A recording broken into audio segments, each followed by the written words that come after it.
Okay, we're live. How's it going, Roy? I'm alive. You?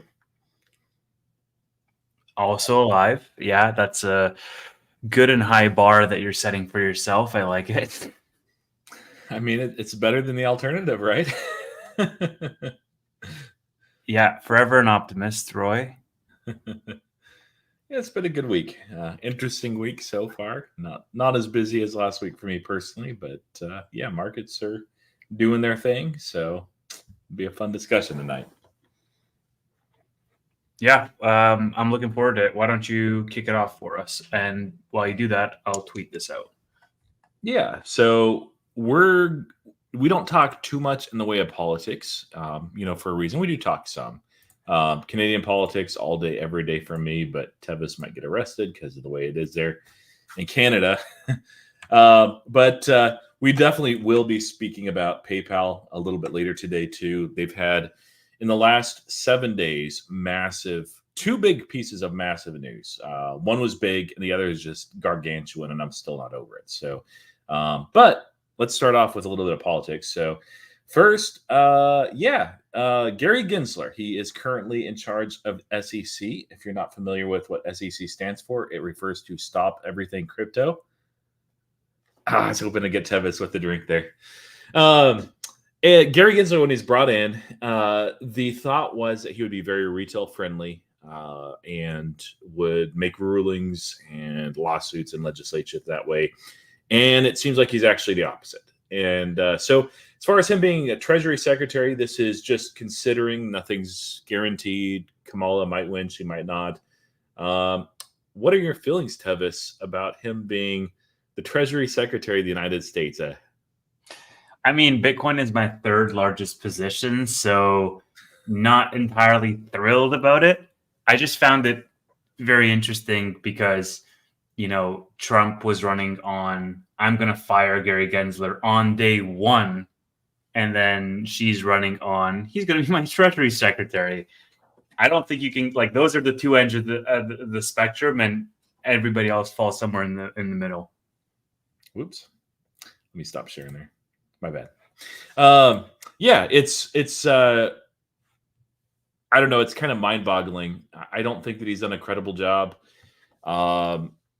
It seems like what he's tried to implement is mostly anti-crypto, not to keep people safer, but just to shut it all down, which it doesn't work. We're in a free country. People can invest and do what they like. And even areas where, there are some concern of mine, like 24-hour markets is one of those concerns. Not that I think we necessarily need regulation there, but, there's been some issues. Just silence, whatever, who cares? Anything that might impact retail investors, it doesn't matter. Who cares about freaking retail? That's not who he works for. So I don't love it. There, of course, this week was the big DNC conference. We won't get into the politics of that, but it's still going on. It is still going on, yeah. Did anything catch your eye from that, Tevis? I don't know how much I should say, but yes, many things caught my eye from that, Roy. Fair enough. One of those things that let's see, where is it? I'm trying to find. All right, so this was not exactly from that, but Kamala Harris, she kind of just got thrown in because of Biden's health and other issues. And so for a while, she didn't have a policy page up at all. And that's kind of understandable because you want to make sure that that's finely tuned and everything. So this is one of those things where somebody that's on her staff was asked what her position was on a certain tax document that Biden approved or was backing. And part of that plan, and this was from back earlier this year, February, maybe March, there's a lot of discussion on corporate tax rates was one of the pieces. And so this is Kamala Harris and her team confirming hey, we're going to raise corporate tax rates up to 28% from 21%, where it's been the last 6 years. No big deal, right, Tevis? This is just taxing the rich, and corporations can afford it. The stock market, how do you think it would react to this? Well, Yeah, I don't know, man. Government is always the most efficient allocator of capital. So True. generally, I'm totally all for this. Just why stop at 28%? Just do 48%, maybe I mean, 68%. yeah, Why not? these greedy companies can afford it. So, just Yeah. 120%, take more than 100% of the profits. And Mhm. yeah, realistically, we've seen in the past, and governments can try to make laws to prevent this, but there is a capital flight that happens whenever you do things like this, whether it's corporations or individuals. So some corporations will seek solace in trying to get to another company or a country rather. That's why Ireland for a while was benefiting immensely from Apple being headquartered there. It's like, okay, they get to dodge some taxes that way. Realistically, too, if corporations are taxed, either they just take it on the chin and they lose, a fair bit of money. Their stock goes down and shareholders are unhappy. That can happen, and some companies might do that. A lot of companies will instead raise prices. So if they raise a bunch of prices, what do we call that, Tevis? We haven't had starts with an I.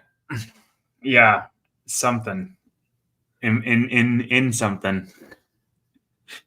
And JP brought up a point, regarding Trump and tariffs. I'm not in favor of that either. Like I'm not saying who I'm voting for, but I will say I don't like Kamala Harris and I don't like Donald Trump. I am planning to vote for one of them. First time in a while that I voted for a major candidate. So usually I throw away my vote just because I don't like him. So yeah, neither are perfect candidates, but these all were released this week. Now, another one that came along with this too, as far as this Biden tax proposal from a while ago was. Yeah, throw that one up. Let me see if I can find it. That one was the craziest one to me. It is the craziest one. Here, I can throw it up. I have it. Yeah, go ahead and do that. So this is a tax on unrealized gains, unrealized capital gains. So what is a? Let me just read this post. Yeah. Proposes a 45% long-term capital gains tax, the highest since 1922. And in addition, a 25% tax on unrealized capital gains for wealthy individuals. So I have a lot of thoughts on this. And this is like, well, I have thoughts on this regardless of the candidate, regardless of like just on the idea of tax hikes in general. So we can keep it fair. Like the reason why it came into conversation today was because it was brought up by one candidate, but I think I can keep it fairly, like I can stick on the topic regardless of who proposes it. If either party proposed it, I would still be against it simply because I don't really agree with where it leads to. But I'll let you start, Roy, and then I'll jump in. Yeah. So capital gains tax is not just from the stocks. It can be from real estate is another one. It can be from just some asset that you bought. So gold, silver, something like that. It could be a vehicle even, although usually that depreciates. So what this is supposedly just on the rich people. So it's eat the rich, where you're just taxing people that are mega wealthy and can afford it, right? And maybe, but we've seen capital flight happen before when this is done. We've seen a lot of times that prices are raised just so that they can continue to get profit like they've been getting. And then you see a decrease in innovation, typically a decrease in jobs as well.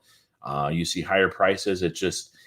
It causes a lot of effects that are not just like, the rich basically are not just going to be like, oh, okay, cool. Yeah, we'll pay more of our money. Like you already can do that. And the craziest thing to me is there are people that, and maybe taxes do need to be raised, on the wealthy a little bit. I don't know. Like that's not the discussion we're having today.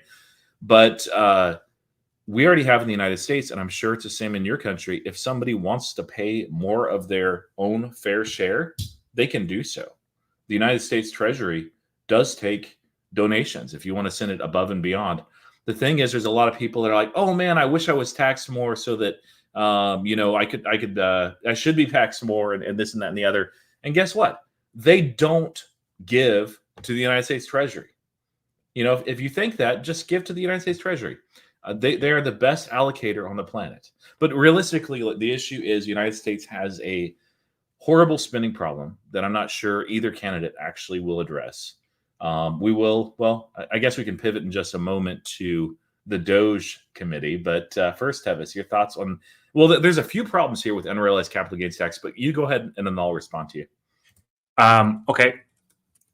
So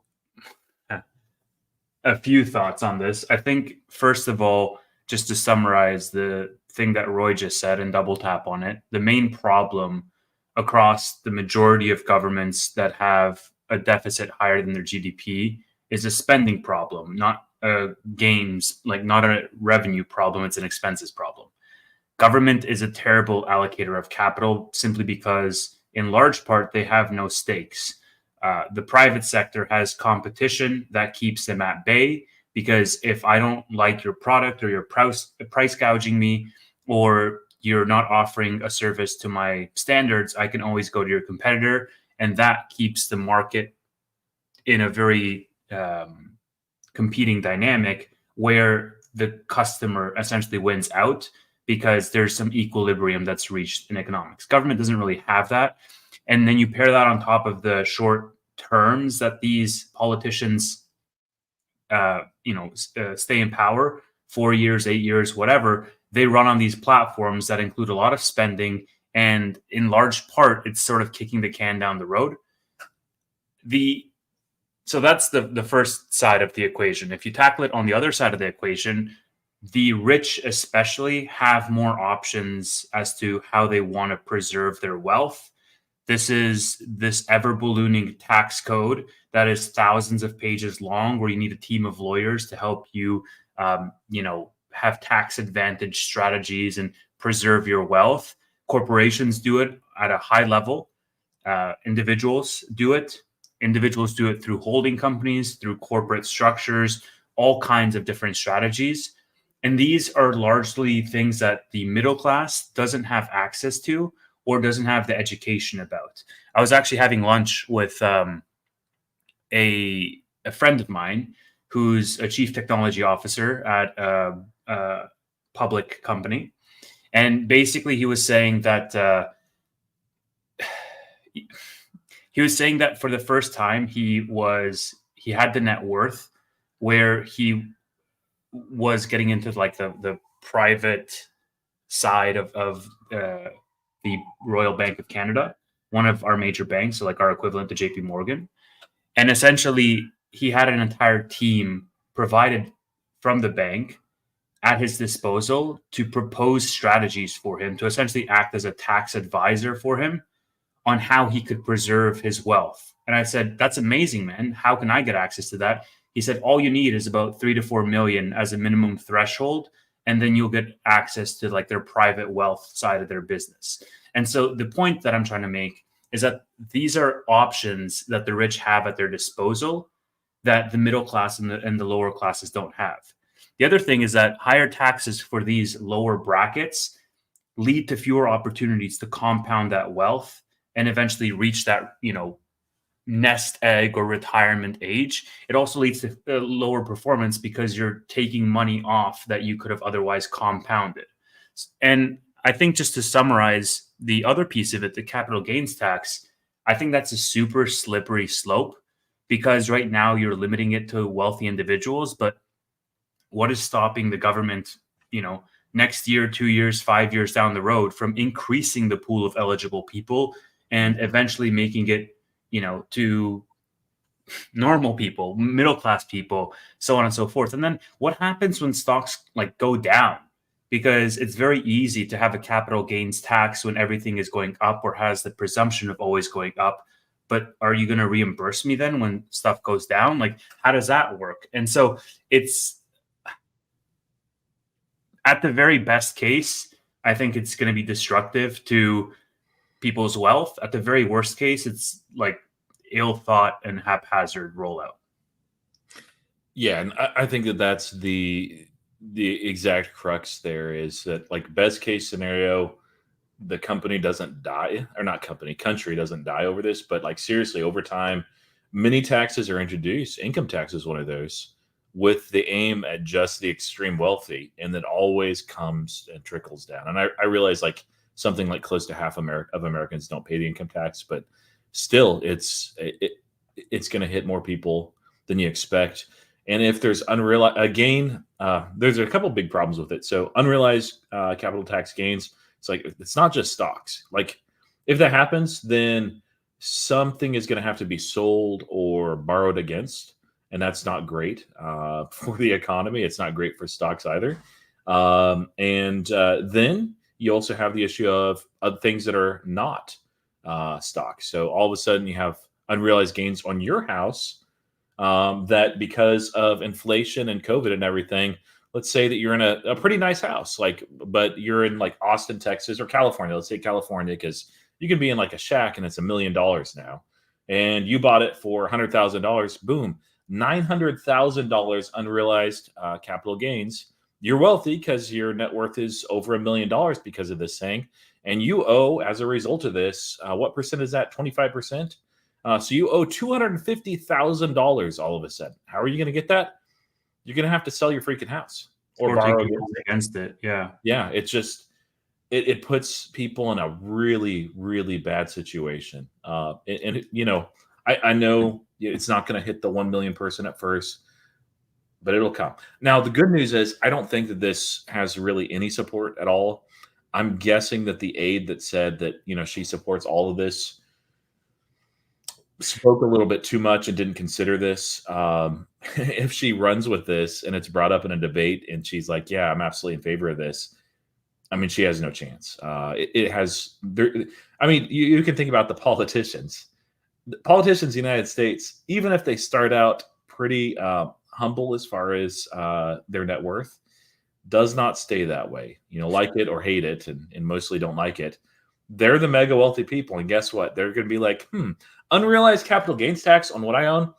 Now, there is one exception, Tevis, a politician that has come to the forefront here recently who may not have any capital gains tax. Do you know who I'm talking about? Yeah, I do.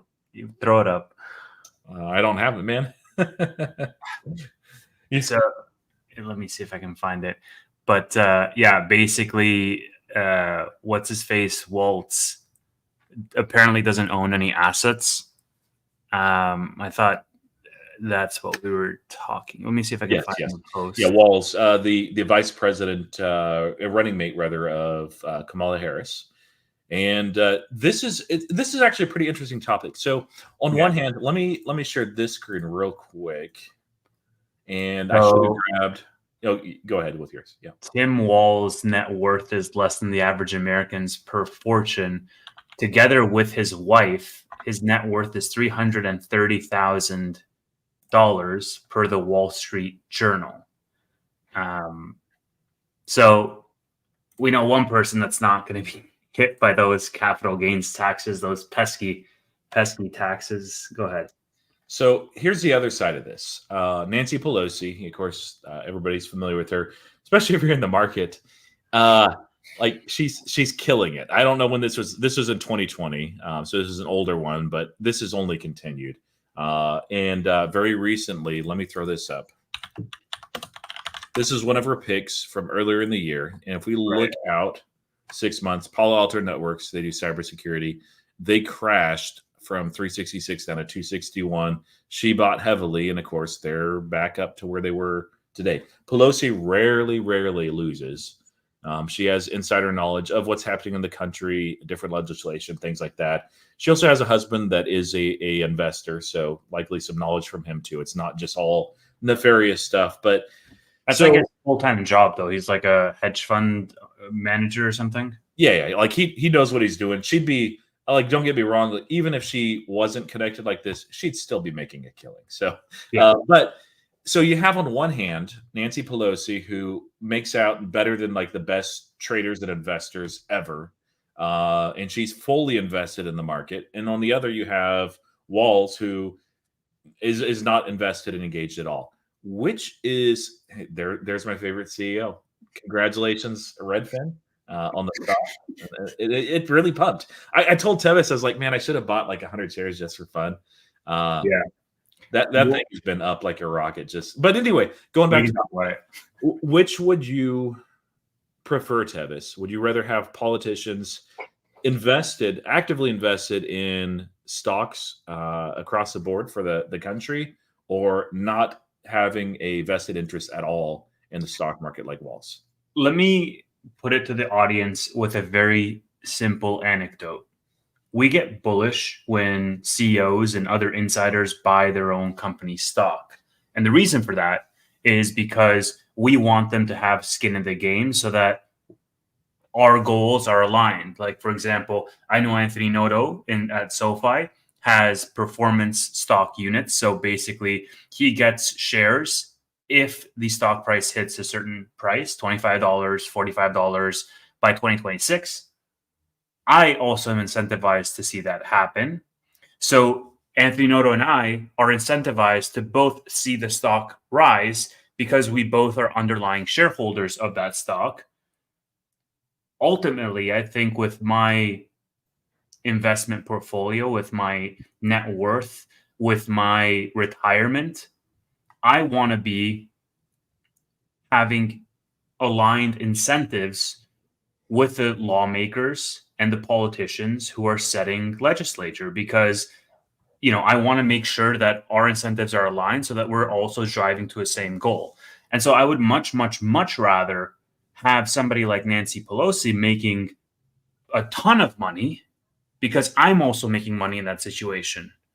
And if you have politicians that are not subscribed to that system, and by the way, that system is very sort of core to the American capitalist way of life.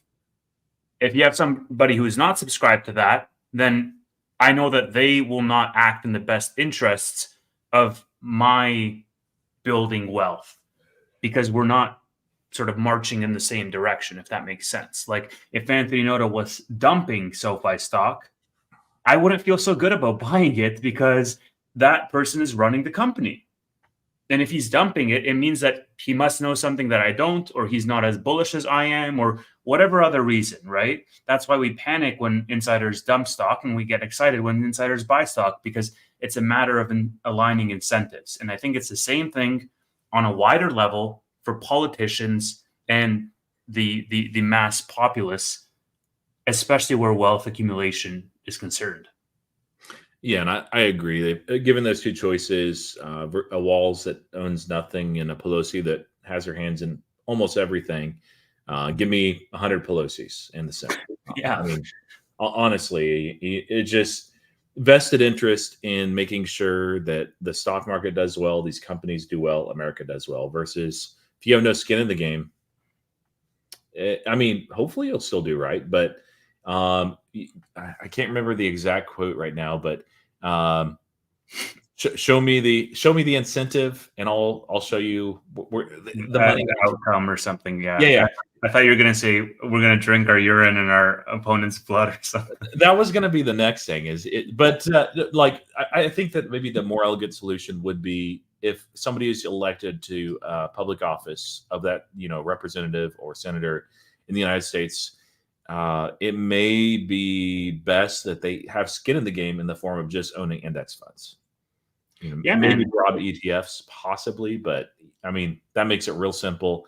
And it's hard to do insider trade. It's like, you're going to sell the freaking NASDAQ because some policy is coming down the pike? Probably not.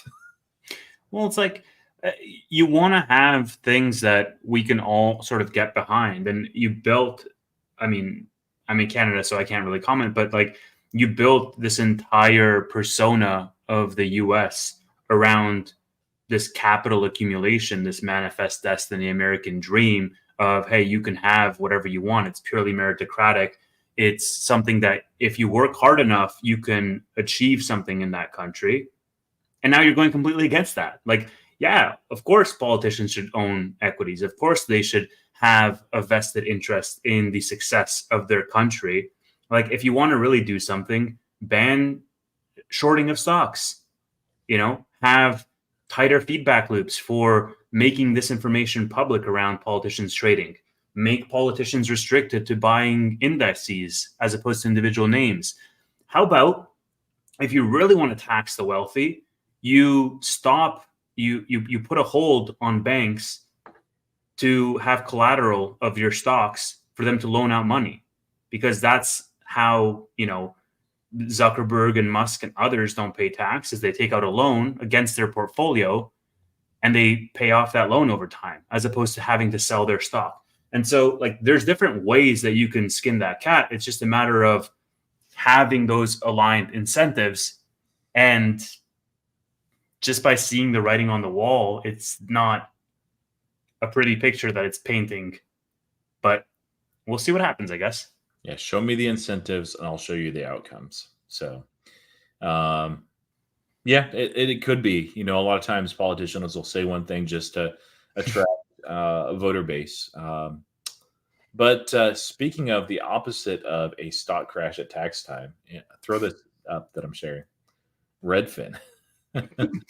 We talked about it a week ago. We got to get the CEO on the show. We got to get him on the show because, I mean, he can't not come on the show at this point. Yeah, I think that he is the founder of that company too. So, up about 20%. I wasn't. This is one that's not even on my radar. Like when he made those comments, I looked at it and I'm like, yeah, I think it'll do really well with rate cuts coming. Didn't expect to see this soon, but I also have SoFi, and I'm like, hey, SoFi is going to do great with rate cuts. Tesla also, so I don't really need to diversify. But if any of you guys own a Redfin, especially because of the hardcore comments about drinking urine and blood that he said in the earnings call that we talked about last week, congratulations on your 20% gains. You can now afford Robin, and you don't have to drink urine or blood. Bro, like, I'm pretty sure I said it live in the last bootleg. Like, that is a CEO that, like, if I was at war, that'd be the guy who I'd be like, all right, if that guy's going to those lengths, I'm with him, because that mofo crazy, Like, it's tempting.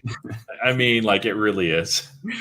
Like, this guy's willing to go to extremes for his company, and I can respect it, honestly.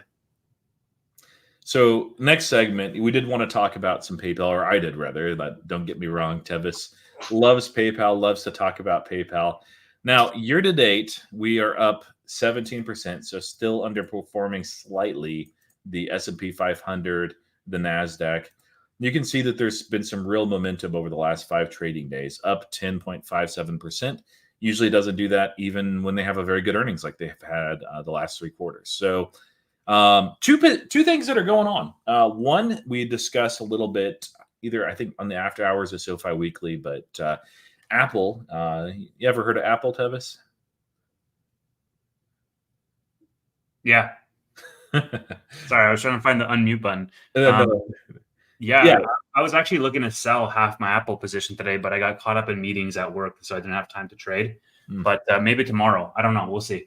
Yeah, buy PayPal instead.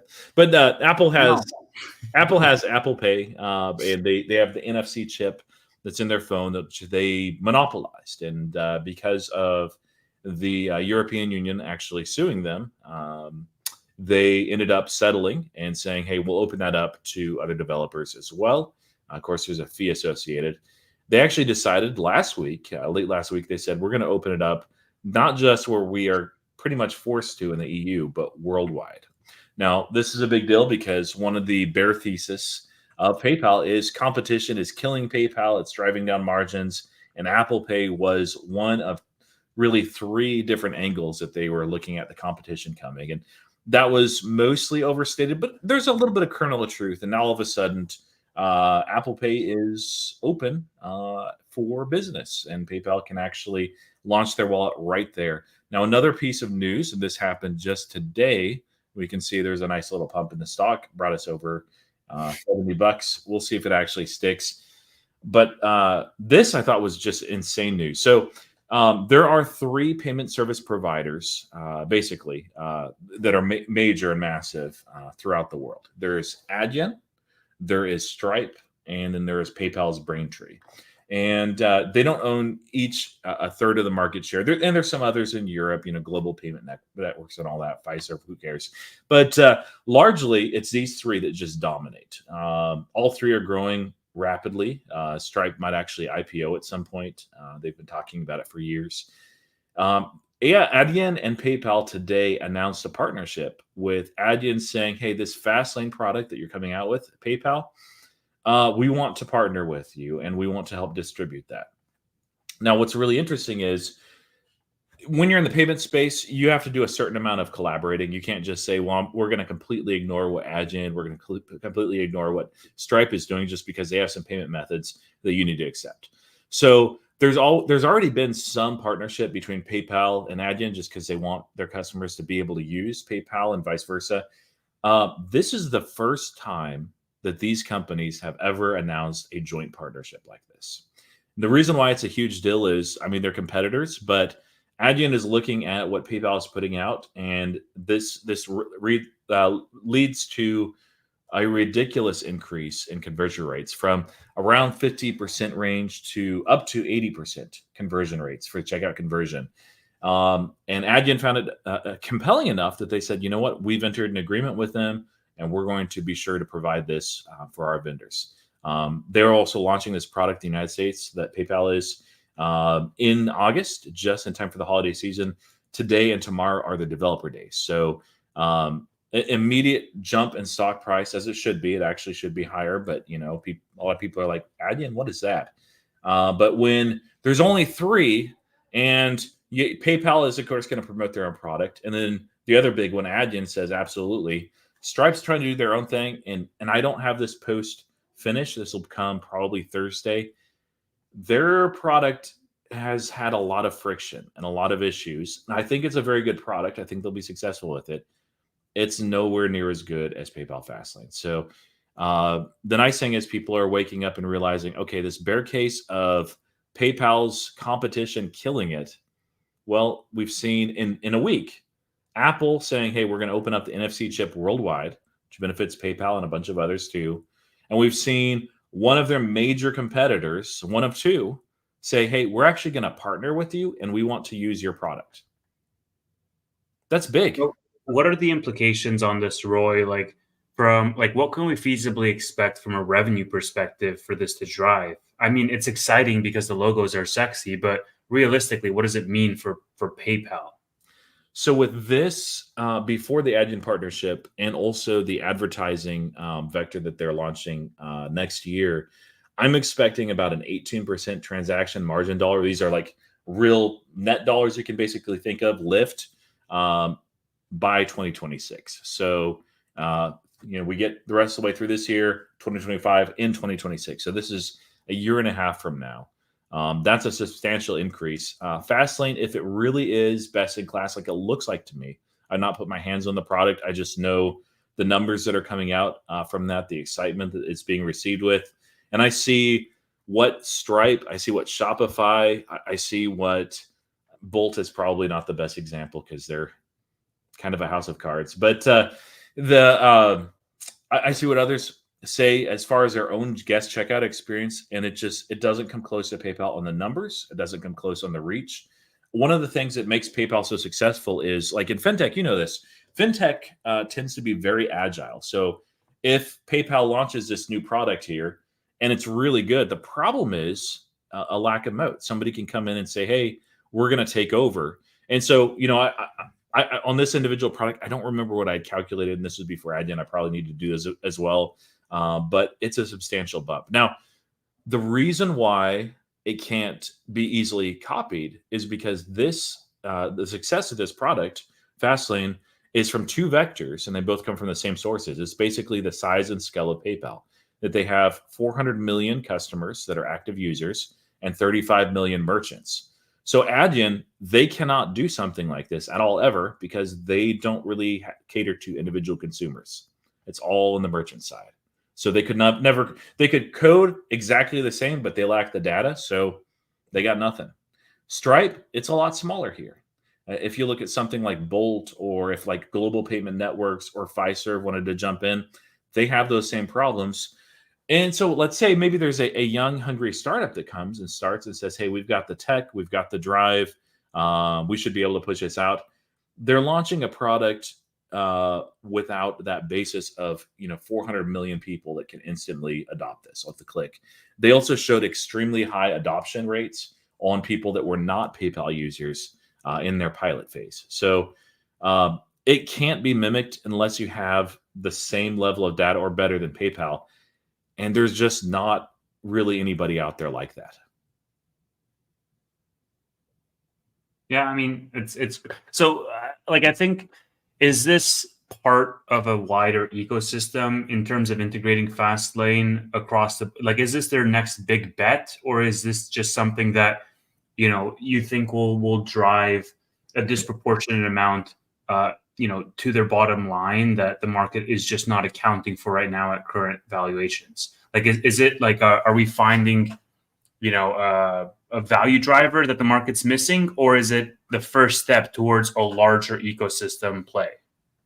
Yeah, I would just say that PayPal has had this mountain of data that they've really underutilized, and they've started using it with this. Advertising comes next year. They've been selling fraud prevention products as a service with DoorDash. All this is under Alex Chris. So as far as the differentiation here, like there's a couple of things. One is this is platform agnostic. Now, what that means with competitors is like, we don't care what company you are, you can use this with us. PayPal goes a step further. They don't care if it's branded PayPal, if it's Braintree, their white label payment service. You can use it either way. They don't even care if you're a PayPal customer. If you're not using Braintree, if you're using PayPal Complete Payments instead, which is that small business support of Braintree, fine, you can do that. Integrate it that way. If you're using just Braintree, you can integrate it that way. If you're using something else, you can still integrate it. Now, Stripe actually takes over and hijacks your guest checkout. My understanding is, I need to confirm that with just a little bit more research.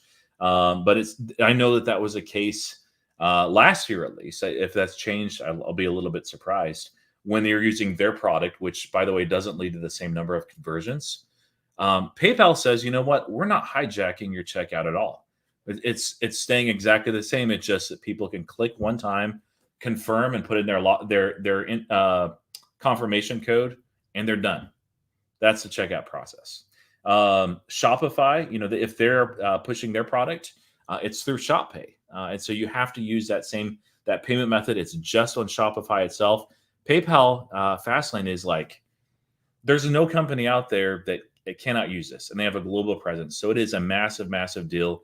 Guest checkout actually is nearing 50% overall, and so if they win this, Tevis, they win big, big, big. Like this, I don't want to get too excited about it, but like they're already launching it from this position of insane support, where they have 400 million customers, 35 million merchants. And then you have Adyen that's helping to push this product as well. Why? Because it leads to more Adyen sales, more revenue for them too. It's free for customers to use it all the way through the end of the year. So it's like, it's going to grow like a weed. We'll see how well it holds up next year when they're charging whatever conversion. It'll probably just be a flat rate, just like PayPal branded. But it's going to boost their margins. It'll boost their revenue. Even on the front end when they're not charging it, if somebody is using PayPal, they integrate Fastlane, it increases checkout conversions from 50% to 80%. You have a lot more sales. Not all of those go to PayPal, but a chunk of them do. So they're happy. The merchant's happy. Man, even competitors of PayPal are like, this is freaking great. So in terms of replicating this, only Stripe can do it, but only at a smaller level. Adyen can't even compete with this. Yeah, you could. Even like credit card networks don't really have the double-sided data like PayPal, and most of them don't have the same level of global footprint. Block or Square, they could absolutely duplicate this as well, but they're basically just a United States firm. They don't have nearly as many customers as PayPal does. They don't have the global footprint. Global payment networks, Fiserv, same thing. It's just they're smaller. They actually, I think Global Payment does not have customers. It's just merchants. Fiserv, I think, has some, but you need both sides of the network. You need a lot of data, and you need a lot of customers. And yeah, it's unique to PayPal. Okay, so let me ask you this then. It seems as though the market is finally waking up to what PayPal has to offer. And given that, where do we think PayPal is going, and what do we think is the timeline feasibly? I know we're not prophets, but I'm just curious to get your thoughts in terms of, is this start of a trend for PayPal stock to start regaining some of that lost ground since 2021, or is it going to be much more long dated than we think? Yeah, well, before, like, somebody commented on the dark mode, it's going to be dark mode Roy until SoFi reaches double digits again. So, in a few weeks, then we'll turn on the light. But yeah, as far as PayPal, I think this is honestly just the beginning. Alex Chris he's cleaned house in a lot of ways. He came in. he came in, and a lot of people's ideas with PayPal is like, really push wallets or help Venmo grow. Like there was just like no real ideas there. And Dan Schulman seemed like he was kind of out of ideas as well. Chris comes in, the situation seems like it's worse to him than he realized. And so they took care of some operational expense stuff. There's still a lot of work to do there, but he's like, hey, you guys are sitting on this freaking mountain of data doing nothing with it. This is your moat. Use it. And so there's 7 products that are launching. I don't think all of them will be successful, but 3, I think maybe 4 will have a sizable impact on PayPal and PayPal's future. But what I think is happening is the market is actually looking at PayPal seriously for the first time. Part of this is the Apple news. Part of it is the Adyen news. But a lot of it is it's just been undervalued and underpriced. The last 2 quarters especially, but quarter 4 I think as well, have been really, really good, especially quarter 1. Price to free cash flow of this company, at some point today, I looked it up, it was 11, which is ridiculously low. They print money. They're buying back loads of their stock. Now it's more expensive to buy back now, but it's just insane that the market has been asleep to it. So what I think is going to happen is, it may go back into the 60s. That wouldn't shock me. 50s is like if we have World War III or a major recession, yes. Or capital gains thing, if that happens, it could go to 40s. Who knows? But realistically, this company should be, 70s, 80s. I wouldn't be selling. I plan to continue to hold, even if it was $120 today. I think this company is, I wouldn't want to say, I think this company has about a 25 to 30% chance of reaching all-time highs in the next 5 years. It's going to be easier to reclaim partly because their float size is a lot smaller, but a lot of people wrote off PayPal. That pump was because everything was pumping in COVID. They had a lot of just easy free money, a lot of tailwinds. It's been the opposite for PayPal. They've gotten more efficient. There's still some time ways to go, but they're launching things from a position of strength, using their core advantage, which is their data. And with that, like all these different partnerships and things that they're launching, like it just, I think that they're not every single earnings are going to be like quarter 1 and quarter 2 of this year, but they're growing top and bottom line. Free cash flow is just pumping in. I expect that this stock, over the year, I don't think this is the all-time high for the year. I think it keeps going. I wouldn't want to bet in triple digits this year, but what I think is going to happen is when quarter 3 is announced, as far as their earnings, usually the market just sleeps. Like Robinhood was even putting out a false date when their earnings were, because nobody freaking cares about PayPal. Like it's me and like 12 people, and probably half of them are in the comments. Quarter 3 hits, and they've been paying attention to this kind of stuff. If it's anything like quarter 1 and quarter 2, there's going to be some price appreciation there. And I'm talking, it's back into triple digits. Is it going to all-time highs, by the end of the year? No. If it does, something has gone really, really right or really, really wrong. So, okay. Do you think this was like the big bet and the opportunity unlocking on the fast lane piece and these partnerships that we're seeing? Like, you think that came with Chris, or do you think that was part of the plan all along with Schultz? No, Schulman didn't have a plan. He kind of did, but his plan was to take Braintree, which is their white label payment service, and just win basically by making it as cheap as possible. That's one of several reasons why their margins continue to inflect downward. That's stabilized somewhat. It actually improved in quarter 1. went back to where it was in Q4 and Q2. But that was basically his plan. You know, the stable coin you can credit Schulman with, and probably John Kim, who is the Chief Product Officer.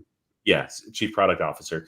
But yeah, the first look products are all Alex Chris. And I'm sure that there's people there that have probably been saying, hey, we need to do something like this for a while, because he went in, he listened, he looked very exhaustively. So I don't think that, you know, he would credit himself with all of it, but he would not have launched under Dan Schulman. There's no way.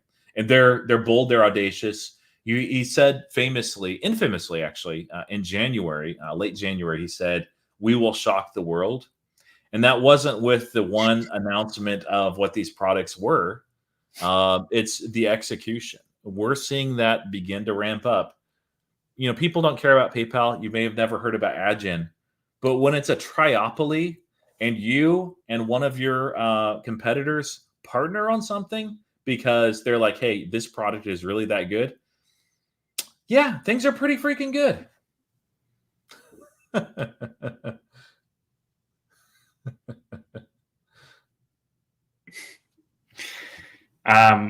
Good job, ET FaceTime. Yeah. Cool. Honestly, man, these degens in our comment section have totally derailed our conversation. I wanted to learn about PayPal. I was so interested. And then they just keep saying things and I can't stop looking. So just, you know, finger in the air, what price are we hitting end of year for PayPal? Give me something. I'll say 90. $90. Yeah. What's $90? Like another 15% from here? Let's see, it's 71, so that's about 27, 28%.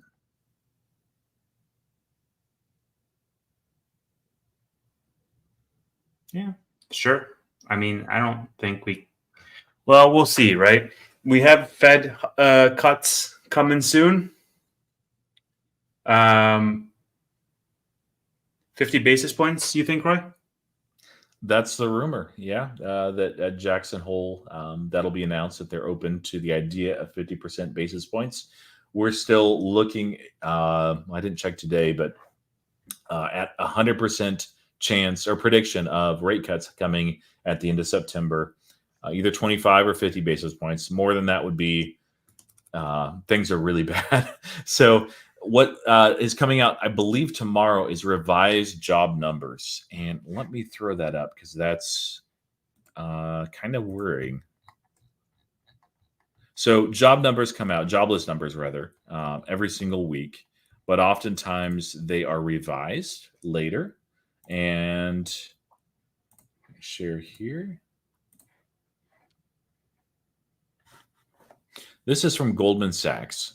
So this is what they're predicting will show as far as downward revisions this year. This is not happening tomorrow. If it did, yeah, we'd have another really bloody Monday. It'd be really bad. But you can see, you know, sometimes the amount of jobs and joblessness, non-farm payrolls in this case, rather, are wildly off. And Goldman Sachs is estimating that between 600,000 to 1 million will be deducted from non-farm payrolls. So that'll lead to unemployment rate spiking or really showing what it really is. Now, I think that that's probably a little extreme, but I've seen last year somewhat, and then this year a dramatic underperformance from the original numbers. Why do you think that is, Tevis? Is there a reason why 2024 holds a vested interest for the government to put out numbers that are maybe a little bit better than they actually are? I'm not going to speculate on that. No comment. I guess I won't speculate on it either, but the audience can think about why they may do that. But no, honestly, like we tend to see this, especially when things aren't very good. The numbers tend to be painted a little bit rosier, and then they're there you go, Nala. That's your words, not ours. So if our political overlords see that, get Nala. You know, it's him. But no, this is really bad if these are revised substantially down, because it does tend to increase the odds for a recession. I don't think that we're out of the woods yet. I think that there's a chance of a mild recession. I don't think it's going to be a severe hard landing where everything crashes and goes to gel in Canada.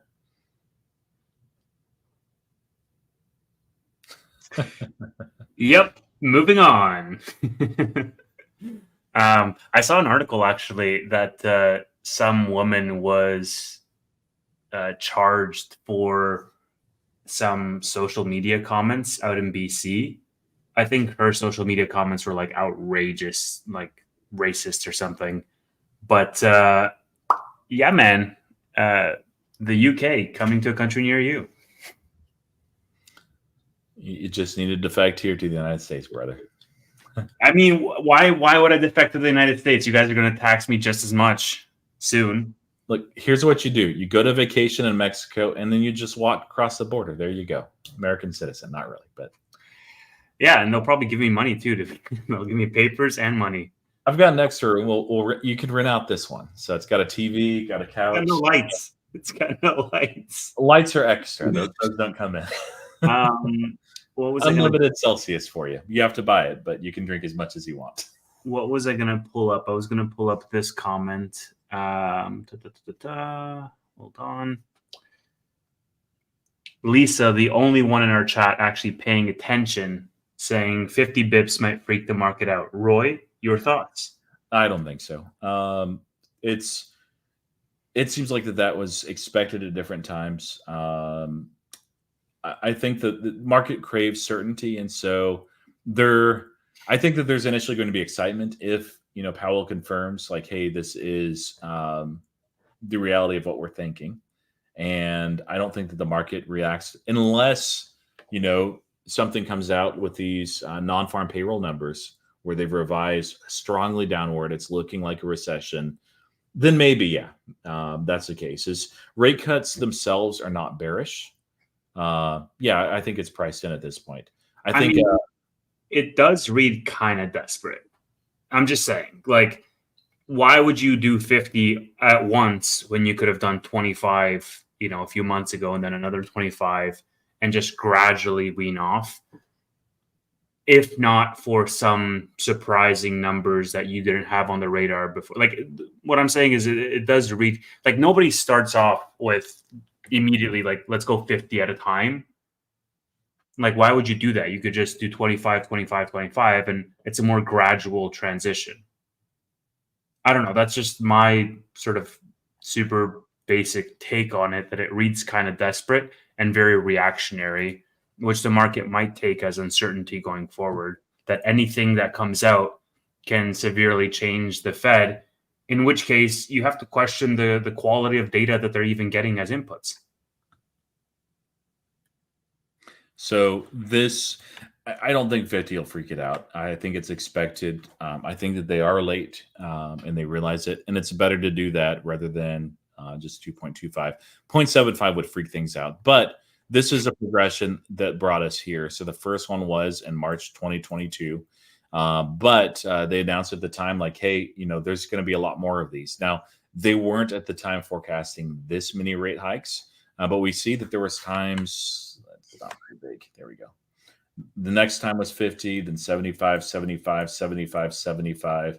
And then they finally kind of taper it off with a lot of small raises up until July 26, 2023. So that was higher than I think even the most bearish people were expecting initially. So they could do something like this, and it wouldn't bother me either if they did 25 for September and then maybe 50 next time. I just don't think it matters that much. I think the market has been waiting so much for rate cuts. Part of that is priced in already, but there'll still be a pop. It might be sold off. Doesn't really matter. But rate sensitive companies like Redfin, and that's the only one I care about, and I guess SoFi and Tesla, they're going to stay in phase. Is another one. There's a lot of them out there. So if you're holding these, if you're buying them, as long as it's not in the face of very hard economic data, I think we'll be good. Did you see this thing that like Tom Lee thinks the Russell is going to go like up 50% or 40% until the end of the year? Yeah, I mean, like, I wouldn't bet against him because he's Tom Lee. He makes the craziest predictions and they happen. I wouldn't bet on that though. Hold on, let me see if I can find this. Yeah, wild. And I think this was like super recent too. Mm-hmm. Oh yeah, it was today. He was discussing that, I believe, on CNBC. Yeah, It was like a daily guest now. Let me play the clip. Just pretend that we're a professional establishment here, actually covering the news. John, for small caps to rise 40% means that the PE, the median Russell 2000 stock, goes from 10 times to 14 times. So it's not asking the market to provide some magic and a huge revaluation. It's actually just saying small cap stocks, which have been left for dead largely because the Fed's been tight for almost 2 years, as they start to normalize policy and as mergers pick up, its merger activity has been accelerating this year, and it should really strengthen because it's a sign of CEO confidence. All of these flow through to benefit small cap stocks, and it's not like smaller companies are growing slower. I know people post all these stats about small caps losing money. It's mainly because of the biotech components basically don't make money, and that's the largest cohort of stocks in the Russell.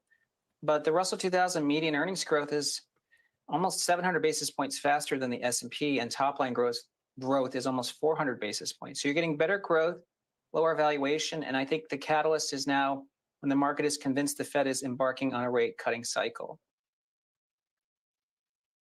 Thoughts?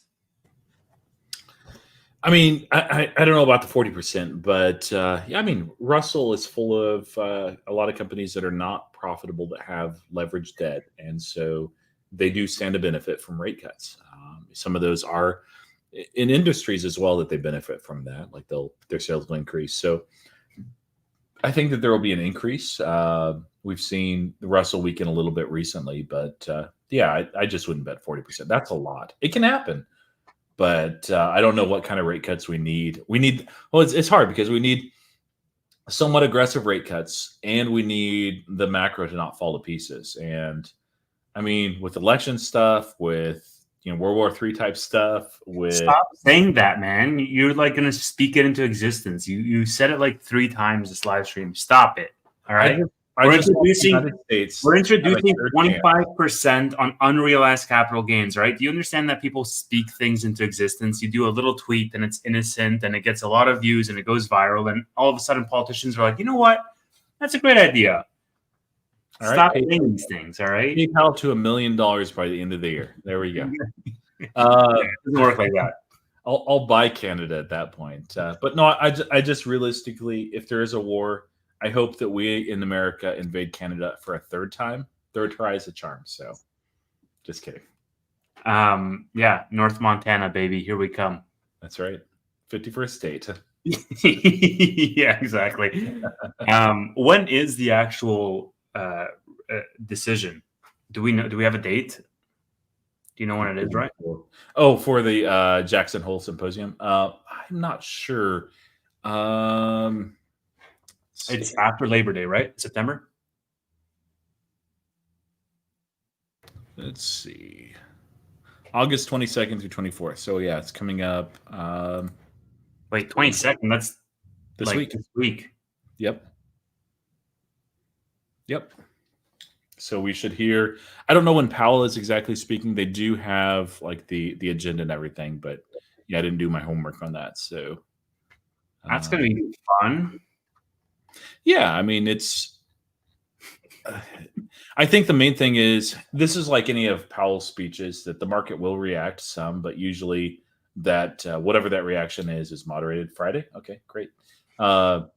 If he confirms the 50 basis points, then the market is probably like, okay, slight pump. If he's like, no, we're going to be data dependent and we're not going to freaking cut, like he won't say it that way, but yeah, the market will dump. Yeah, I hate how I'm tired of this phase too, where this has like been the most important thing in the market, and when this one man that's unelected talks, it's more important than any other catalyst out there. It just, I get it why, but I hate it, and I'm really tired of it. I really am looking forward to in a year and a half or 2 years from now, where it just doesn't really matter when the Fed talks. Remember those times, Davis? I do remember those times. I mean, look, I think I can't remember, dude. Honestly, like it feels like a time warp ever since. Like, well, who was this? Was it Tanner that was saying, "Oh yeah, 10 years ago this company was founded," and I was like, didn't put together the pieces that 10 years ago was 2014. Yeah. You know, like I feel like I was in like 2019 and now I'm here. You know, like the last 4 years, I'm like, 4 years? What? So yeah, I can't remember a time when we weren't focused on the macro because I just can't remember what my life was before 2020. Yeah. Yeah. And it's 2019 was the last time the Fed didn't matter. It's been 5 years. It's time for a change. Okay, what else do we have to talk about? Did you want to talk about some Tesla stuff or? I think maybe we could just mention that real quick. And did you have something on SoFi that you were going to mention? Well, no, I think with regards to SoFi, it's mostly around the rate cuts and what that's going to do for SoFi stock. We had a huge number, like a huge batch of options expire last Friday. And so hopefully that should provide a little bit of, alleviation to the stock because like in terms of a manipulation perspective, because there's not a lot of options anymore until January. The big batches are through. So we'll see what happens with SoFi. But like you said, it's going to be very rate sensitive in terms of how it moves. So this is an event in China. I believe it's Shanghai that they have. And so at the World Robot Conference, the news headline says that Optimus will be unveiled there. And so this is another demonstration and just has a couple of pieces of information there. So they're also showcasing full self-driving, Cybertruck. But the big piece is the robots. And so the aim is to produce 100 million. These are Elon goals, so take them with a grain of salt. But 100 million humanoid bots annually, targeting over 10% of the global market share. Now, if that's 10% of the share, Tevis, that's a lot of bots. 1 billion per year. Bots will outnumber humans if that's the case. Could happen, but I don't see it being quite that aggressive. China, of course, will have a lot of the automation. The headline is all in Chinese. So how long did it take them to make 5 million cars? Like, what are you talking about? 1 billion bots? What do you think these things fall on trees? Like, it's going to take so long. You have to set up the entire manufacturing for them, the assembly lines for them, and he wants to go to Mars on top of that. Like, he's going to have to create a bot of himself to do these other projects simultaneously. The cars, what's Tesla's total, produced count at this point? It's like 7 million at this point, 6 million. So my point is like these huge numbers, they sound good, but, at the end of the day, it's going to take a lot longer to produce that kind of volume. Yeah. And bots can produce bots, but yeah. I was going to show the original. It's a resource. Right? Like you want to vertically integrate, and you want to have the resourcing available to create, like, I don't know. What do I know? I'm just a guy. Yeah, it's neat. Like any update that they have on Optimus is just, it fascinates me as an investor. Like that's the dream to me. Like it's not Dojo, it's not Energy, which is doing really well. It's not full self-driving, which I think is like the next growth curve. But like it's Optimus. If Optimus lands on its feet and does even like 10% of what Elon Musk says and dreams, like this is maybe the most valuable company in the world. If not, it's pretty close. And what that will do for the economy is pretty amazing too. So just very exciting. Love to get these little updates. That actually, I don't know that that'll be bigger than the October event for full self-driving, but so I feel like it. That event that you were talking about, that's this week as well. That World Bot event or whatnot. Yeah. That's this week. I'm sure that Tesla is going to dedicate a day to talking about the Optimus updates, but again, like I know Steven's betting on like the reason he bought Tesla was Optimus. I know you're super bullish on Optimus. I'm bullish on Optimus too, don't get me wrong. I just think that if we're quantifying something to Tesla's bottom line and then having that be multiplied by, whatever multiple the market attaches to have Tesla reach new all-time highs or whatnot, like FSD is the play. I mean, Elon flat out said in earnings calls, you shouldn't be invested if you're not bullish in FSD or if you don't think Tesla's going to solve FSD. The bot to me is aspirational, at best when you're talking about mass producing at scale. Like the bot to me is like investing in SpaceX on the taxes they're going to charge on the Mars colony. I'll be dead by the time, like I'll be, in my 40s or 50s by the time I get one of these freaking bots. By the time my turn comes around, and that's if everything goes well and they produce, hundreds of millions of these things, which is like, let's get to 1 million first. Let's get to 1,000 first. Corporations are going to get the first, batch of these bots. They're going to command a premium. So assembly lines are going to benefit from them from a productivity and efficiency point of view. We're seeing that with Amazon's bots in their, factories or distribution plants right now, and others. So I think FSD is much more on the horizon. I think FSD is much more quantifiable in terms of the impact. I think FSD is much more realistic from an investor point of view of why we're buying Tesla stock and what we could feasibly expect as a realistic return for Tesla stock over the next 10 years. The bot has a big question mark or an asterisk beside it.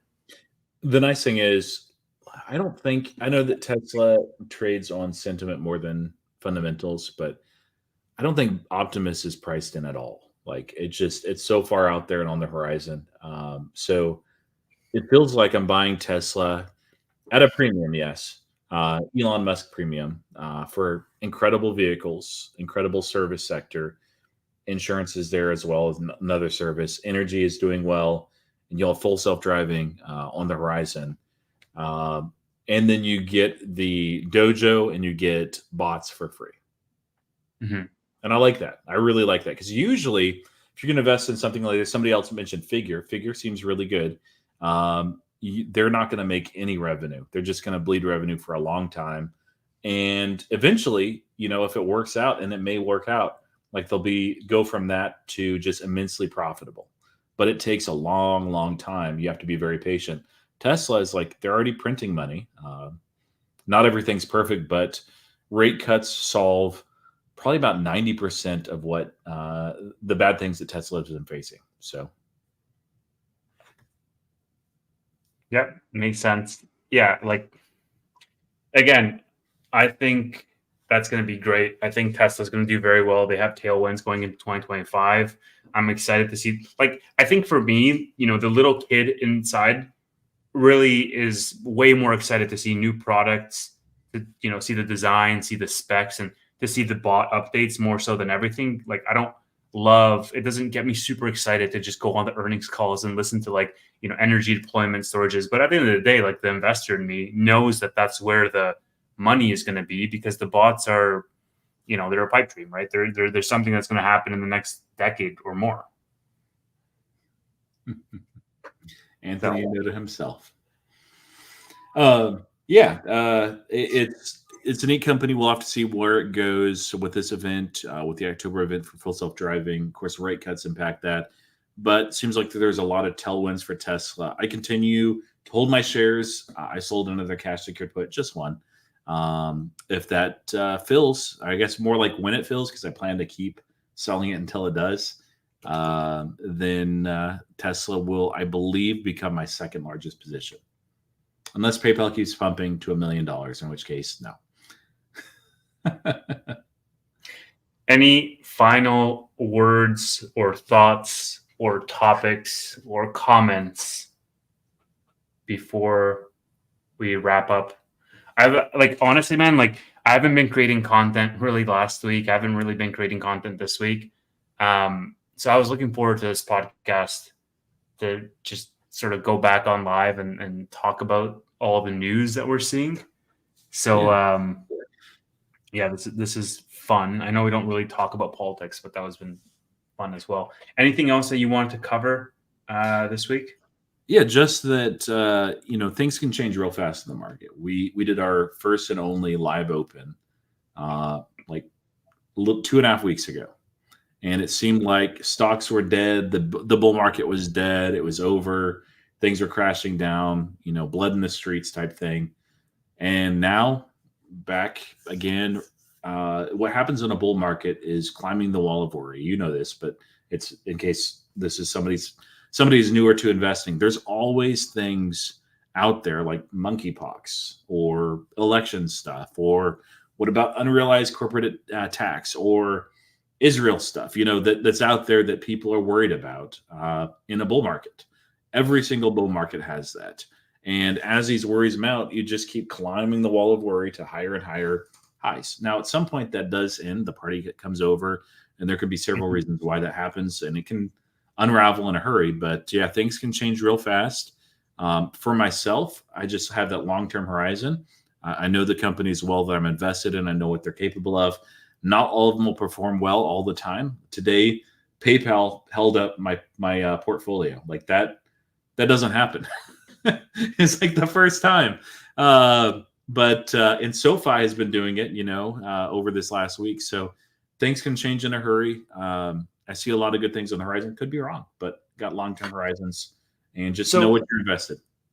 The market is, does have a wall of worry, sure, but we've largely made up the gap of the loss that we saw on Monday, 2 weeks ago, and we're still, from a fear and greed index perspective, in fear territory. That's crazy. We haven't fully swung over to greed. So I think the market is taking it with a grain of salt. I think the rate cuts are going to be a big indicator because there's a lot that goes, priced into that. And obviously that's going to have its own repercussions to PayPal, SoFi, and other rate sensitive stocks like Redfin, for example, which of course we will cover on this show. Burrito Boys made me hungry for a burrito. I was having a cookie right before this show. And anything else to cover? I think that's a good way to end. We will see you guys next week. Of course, we'll catch you on SoFi Wkly this Friday. We will catch you on SoFi Wkly this Friday. We will see you again next week on Bootleg Weekly. Thank you all for being here. Goodbye.